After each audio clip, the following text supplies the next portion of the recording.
Hello everyone भन छोरी आज चाहिँ हामी छोरीले भ्लग बनाउँछु भनेर भ्लग बनाउँदैछौँ। छोरी तिमीलाई के भयो थियो? तिमी बिरामी भएको हो? यो बिचमा छोरी बिरामी भएर एकदमै धेरै गाह्रो भयो। छोरी तिमीलाई के भयो थियो? तिमीलाई के भयो थियो भनिदेऊ न। ज्वरो आएको थियो। अनि अरू के भयो थियो बाबा? यता आउन यता आउन। हजुर खोकी लाग्यो। ज्वरो थान्चो भएपछि खोकी लाग्यो। अनि अरू के भयो भन न छोरी। अब कता यस्तै हो यो बच्चा, यत्तिकै हो, यत्तिकै 1-2 दिन म घर बस्छु। आमा दुख्यो। आमै आमै आमै भुन्टो छोराको कपाल हेर न कस्तो भयो, टोपी लगाइरहेको थियो एकदम धेरै सन्चो नभएर रुगा लाएर खोकी लाएर होइन छोरी। आया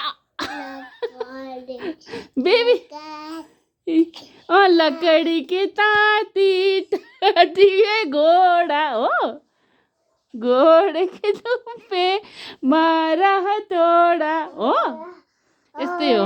अब छोरी हामीले सधैँ भिडियो बनाउने बेबी, सधैँ भिडियो बनाएर हाल्ने।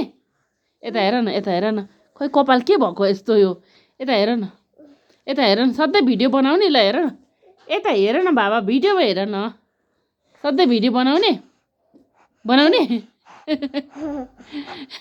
अब सधैँ भिडियो बनाएर हाल्ने है त। हुन्छ हामी भिडियो हाल्छौँ सबैजनाले हेरिदिनु है भन न। हामी भिडियो हाल्छौँ सबैजनाले हेरिदिनु है भन। हामी भिडियो हाल्छौँ भन न। अलि राम्रोसँग अलि यता तिम्रो फेसै देखिएन हेर न। ल भन त, भन त भागी। अब चाहिँ म सानो भिडियोहरू छोरीसँगको पोस्ट गर्छु, सबैजनाले हेरिदिनु होला।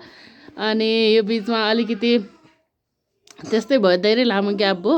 अब म पोसिबल हुनेसम्म अलिअलि भिडियोहरू हाल्छु। Thank you for watching, bye by.